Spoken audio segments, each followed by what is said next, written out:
pack. I got the assignment back. Thank you. The book, it's a favor. I'm asking you a favor. I don't assign you. You're bigger than I am. Hoax, Donald Trump, Fox News, and the dangerous distortion of truth.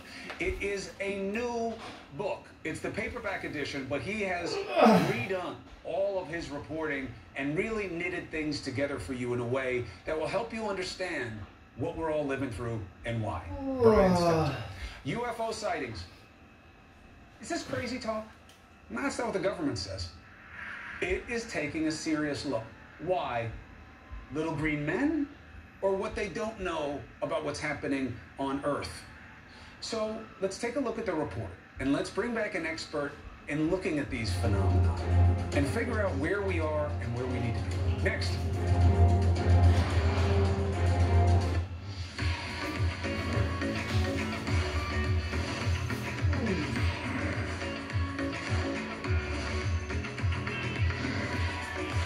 Wherever you are in the world, Lotte is always close to you. Lotte will be with you throughout the world until the name Lotte is synonymous with friendship. Your lifetime friend, Lotte.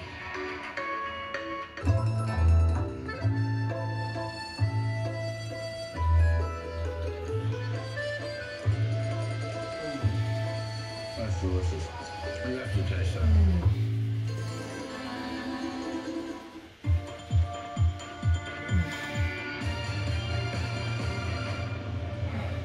Slavery in the 21st century, in a lot of ways, looks a lot like poverty, but with the bottom drop out of it. People being exploited for work without pay, being economically exploited, and in many cases unable to walk away. So that could look like young children picking the sparkles that go into cosmetics. It can look like young fishermen out on boats for 5 years. It's hidden in plain sight.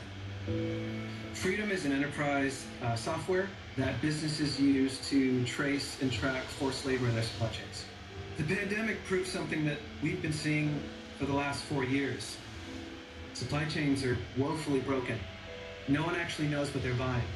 And when you don't have any insights or understanding of the transparency of your supply chains, it can come back to hurt you in many ways and many times. And we're seeing that both with the pandemic, but we're also seeing that around forced labor. When COVID-19 hit, we all looked at ourselves and said, how can we as a company do more? How can we offer more to society? And what we found is that by looking at shipping records and looking deeper into supply chains, we can give our customers connections deeper to the supply chains where they not only understand where forced labor might be coming from, but they're seeing really key supplier relationships that are going to be important as we continue to fight a pandemic over time. I'm Paul Sandoval in Bogota, Colombia, and this is CNN. Connect the world with Becky Anderson. It all starts here. Changing, fighting, creating, connecting. That's why we're here. We live here, we work here, we're from here, and we'll go wherever the story takes us. I'm Becky Anderson in Tehran. We are in Jerusalem. Real news that shapes our world. Exploring not just what's going on, but why. I just want to press you on one further point. Getting perspective on this region from this region. Places that many of us know, but few of us get to see. Observing countries on the move, still rooted in tradition. It all starts here, and that's why we're here, bringing you the world from our Middle Eastern hub. Connect the world with Becky Anderson, Monday through Friday on CNN. A CNN Marketplace Africa special, as companies across Africa and Asia continue to grow their brands beyond borders. What needs to be done to succeed? Join me, Zain Asher, as we meet the major players helping to strengthen economic ties between the two continents. Investment in physical and digital infrastructure is always the key to unlocking the growth potential. The Africa-Asia Profit Point, tonight on CNN, in association with Dangote. We don't know what we don't know. That's the story with UFOs. The U.S. government is preparing to issue a report detailing what it knows, but more importantly, what it says it can't rule out about a series of encounters with unidentified flying objects. CNN is told officials have not reached a definitive assessment of what they are, not ruling out much in or out. Let's discuss with Mick West, author of Escaping the Rabbit Hole. So, I have one little bone that a lot of people want me to pick with you, but first let's go to the macro here, which is, why do you think the U.S. government is interested in looking at this? Do you think it's because of life beyond our universe, or what they're worried about not knowing here on Earth? I think it's very much about not knowing what's going on here on Earth. When we see unidentified objects in our airspace, it's a real concern and it's a real national security issue. There are issues with foreign governments flying drones in our airspace and various other aircraft. I don't think it's really anything to do with aliens, and I'm really glad that they've explicitly stated that there's no evidence of aliens. They've conceded that they can't rule it out. But I think that really just means that you can't rule out an unknown, because if you don't know what we're looking at, we don't know what aliens look like, you can't rule it out. It's kind of a silly truism, really. Well, first of all, people who believe strongly that this is someone reaching out to us, they don't care what the government says anyway, but all the government needed to say was that they can't rule it out, and all of the belief systems will continue. Here's what I don't get. How can they not know if it's man-made, where it's coming from, and how to identify it? Well, I think it's because they don't have enough information about what we're actually looking at. What we hear is a lot of different sightings of different objects. And one of the big problems that they have here is that they're lumping everything under the same category. They're saying these are all UAPs. Let's figure out what UAPs are. But we've got about 50 different types of things here. We've got fast things, slow things, things that are bopping around, big things and small things, hot things and cold things. They're all different, and it's a huge mistake for the government, the military, and the media to try to think of all of this as being one problem that needs solving. There's lots of different things going on here.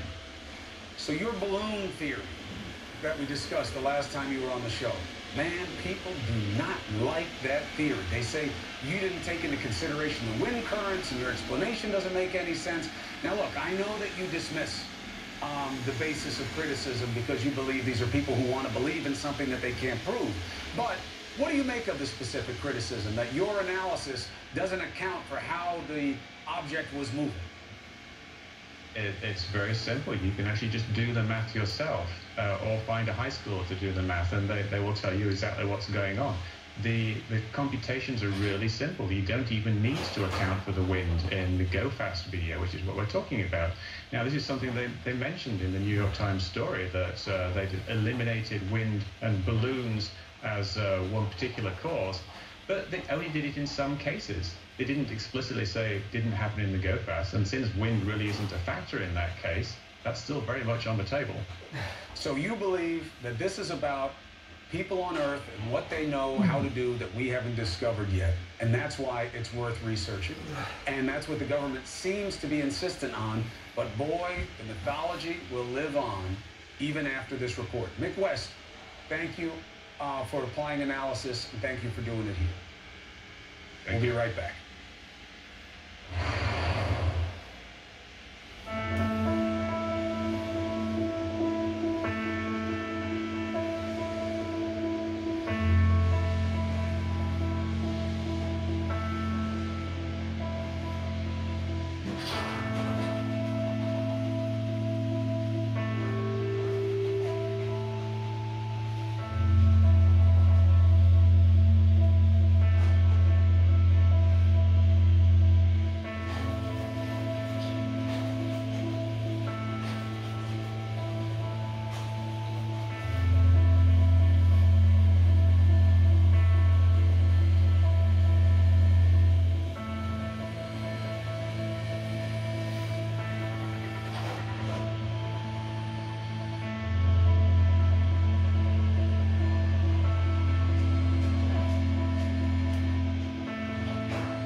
across Africa, businesses are working together like never before.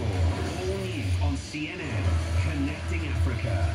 Join me and Lenny Jocas as we crisscross the continent to show you how new connections are revolutionizing commerce in Africa. This time, connecting Africa through the automotive sector. If we increase your intra-African trade by 3% per annum, we can double that in 5 years. All new today on CNN, in association with Bank. So I'm getting ready to come out of commercial, and I feel this wave of intelligence, this wave of appeal. I'm like, wow, D. Lemon has got to be on his game tonight. And it turns out, D. Lemon isn't here tonight. You get the upgrade. And now the energy I was feeling makes sense because it is the OAO, Laura Coates. You know, maybe it was my personal, wind machine I was trying to get going for a second for you. Is that what it is? It's this intense intelligence that was taking on my basically little better than lizard brain. Man, what a way to have a Friday night. Thank you for saying that. From UFOs to waves of intelligence. Maybe something connection there. What do you think? Hey, listen, some people around here believe, your sense of what's right and wrong, your quickness, your aplomb, maybe you got a little green skin under there somewhere. Maybe you're from somewhere else. No, Chris, I woke up like this. Okay. I woke up just like this. What are you talking about? Green skin? What are you talking about? Do I have enough concealer on? Hold on a second. All of a sudden, your eyes flash red, and none of us remember this conversation. Have a great night, my friend, and a great weekend. You too. Thank you so much. This is Don Lemon Tonight. I'm Laura Coates, in for Don. Our democracy is at risk tonight, with threats from the outside and the inside. There's a threat from increasing cyber warfare that this country is frankly not prepared for. New urgency tonight from the Biden administration over this country's vulnerabilities to attacks from criminal syndicates based in Russia. Attacks on everything from a major gas pipeline to government agencies to one of the world's top meat producers. FBI Director Christopher Wray saying it's like dealing with terrorism after 9/11. Telling the Wall Street Journal, quote, there are a lot of parallels, there's a lot of importance, and a lot of focus by us on disruption and prevention.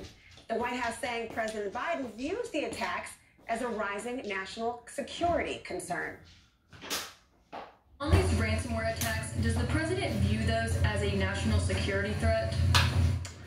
I certainly think the president views those as a rising national security concern and an area where we need to continue to keep our focus, keep our assets, focus on energy and brain power on what we can do to address it. Certainly this is a priority to him and an area where we will be spending a significant amount of time in the coming months. Our democracy is in peril, with threats from the outside and from the inside. America is becoming disinformation nation as social media is being used to spread lies, from QAnon conspiracy theories to the big lie of non-existent election fraud. Facebook announcing today that the former president, whose lies incited the insurrection, will remain suspended from its platform until at least January 7th, 2023, the day after the second anniversary of the Capitol attack. And that could mean he'd be back on Facebook just in time to campaign in 2024. The White House saying social media has a responsibility to crack down on disinformation. Every platform, whether it's Facebook, Twitter, any other platform that is disseminating information to millions of Americans, has a responsibility to crack down on disinformation, to crack down on false information, whether it's about the election or even about the vaccine. Disinformation about the election. That's what fueled one of the darkest days in this country's entire history. That's what almost got the then vice president killed. Yet Mike Pence, well, he says this. I've spoken many times since we left office. And I don't know if we'll ever see eye to eye on that day. But I will always be proud of what we accomplished for the American people over the last 4 years.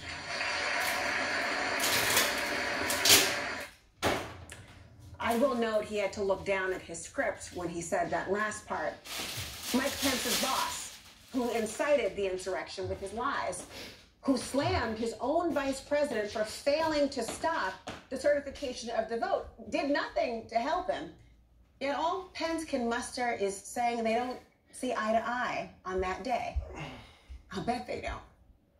I want to go right now to the urgency over the threat of cyber attacks. And joining me now, CNN senior White House correspondent Phil Mattingly and former FBI Deputy Director Andrew McCabe. He's now a CNN senior law enforcement analyst. Thank you both for being here tonight. It's nice to see both of you, but not for this, of course. Let me start with you, Phil, because FBI Director Wray is comparing the threat of ransomware attacks to 9/11. That's a very dire warning. So, I mean, how is the Biden administration responding to this? You know, Laura, I think it underscores the rising concern and really the rising urgency you've heard from administration officials to try and address something that has just really laid bare the sheer scale of the vulnerabilities that the U.S. has in critical infrastructure pieces, whether it's trying to harden defenses as it relates to private companies that are in large part in control of these critical infrastructure pieces, but also trying to figure out what the U.S. can do in response. In fact, the Biden administration has ordered a rapid strategic review where the president is expecting a series of options in terms of what they can do to push back on these attacks. And there is expected to be retaliatory measures that he's presented with to try and disable some of these networks, to counter some of these networks, but also work with allies in terms of lining up alliances to push back as well. And I think you're also going to see, obviously, a pretty large meeting with Russian President Vladimir Putin. While the U.S. is not blaming the Russian government for these ransomware attacks that have occurred over the course of the last several weeks, they know that these criminal syndicates are located in the country, and they want to hold those countries accountable on some level. So you've got a series of things that are ongoing right now. But one of the biggest issues, Laura, that you hear repeatedly from administration officials and really federal government officials in general on cybersecurity is that the current federal laws simply do not allow for the type of interaction, the type of communication between these private firms and the federal government to do a better job at defending than they've been able to do over the course of the last several years. That's up to lawmakers to change. That clearly isn't happening anytime soon. So for right now, the administration trying to incentivize cooperation, trying to give people reasons to cooperate, these companies reasons to cooperate, and trying to make sure they have options to retaliate. Because everyone in the administration I've talked to knows this isn't stopping anytime soon. It's likely only going to ramp up, Laura. I mean, week after week we hear about this. It's hard to imagine what greater incentive than for it not to happen to you. I mean, ransomware is a very serious thing, and they're paying a pretty penny. And to get back online, it even costs, and they've lost so much money. And Andrew, you know, these attacks, they're hitting so many critical aspects of our society. In just the past few weeks alone, we're talking hospitals, food, ferries, and gas. They've all been impacted. So, I mean, where is our country the most vulnerable? Is something on the horizon that we can't even imagine yet? Laura, we're vulnerable everywhere to this threat. And if the private sector and the government hasn't gotten that message yet, then it's long overdue. I think, although, you know, clearly it's not 9/11, it's a very different threat, but I think that the director's words were prescient in one way. I think similar to the aftermath of 9/11, we need to think about this as a whole of government, whole of society approach. After 9/11, I mean, I know from my own experience in the FBI, we didn't just do one thing to try to deter terrorist threats. We did everything that we could think of, and that's the way the government and the partnership they have with the private sector needs to think about this threat today. We need to build partnerships. We need to exchange intelligence better. We need to forge deeper relationships with our foreign partners to confront this globally. And most of all, we need to impose consequences on those rogue nations like Russia that are responsible for many of these attacks and are at least responsible for giving safe harbor to the criminals who are attacking us now. And to be fair, he talked about the challenges that were imposed or posed by 9/11. He compared the challenges now of doing this very whole of government approach that you're speaking about. But Andrew, you know, on this point, and you raised this, and you did as well, Phil, Vladimir Putin is dismissing allegations that Russia is involved in these attacks or that they're harboring criminal hackers. I mean, he called it all nonsense. But, I mean, could Putin really put a stop to this if he wanted to? Just kind of a wink and a nod? I mean, absolutely he could, right? So Putin and the Russian government does not respond to tough talk. They don't respond to warnings. They respond to power. And if we put them in a position where they are paying the price for this criminal malfeasance that's taking place from Russia, from groups that undoubtedly Russian intelligence services are aware of and are possibly supporting. If they feel the consequences from that activity, then they'll put a stop to it. But until that happens, he's going to continue to laugh it off and deny it and look the other way. Now, of course, Andrew, you're talking about the idea of using some level of persuasion, maybe a forceful persuasion as opposed to just bald-faced assertions, et cetera. But Phil, I got to ask you, I mean, how do you think the president intends to handle this when he meets with Putin face-to-face next month? Will it be similar to what Andrew's talking about and trying to ensure that they know that they mean business? Or will this be much more of the sorts of conversations in the esoteric fashion about what one should not do? I think based on the conversations that the president has had with President Putin up to this point, it'll be much more the former than the latter. And I think President Biden, whenever he talks about his relationship with President Putin, obviously they've known each other for a number of decades and have met in person before. They've spoken several times on the phone before. The president makes clear that he just goes out and says what he thinks needs to happen. It doesn't mean necessarily that President Putin is going to respond and do exactly what he wants, but I think the sense you've gotten from both the president and from his top advisors is they don't feel like there's any reason to try and be delicate or try and be ginger with the message that they're trying to get across. I think the real question that we have going into this June 16th meeting with Geneva, look, if you want to know how important this issue is, Laura, there's aggression in Ukraine, there's obviously the solar winds hack, there are no shortages of major issues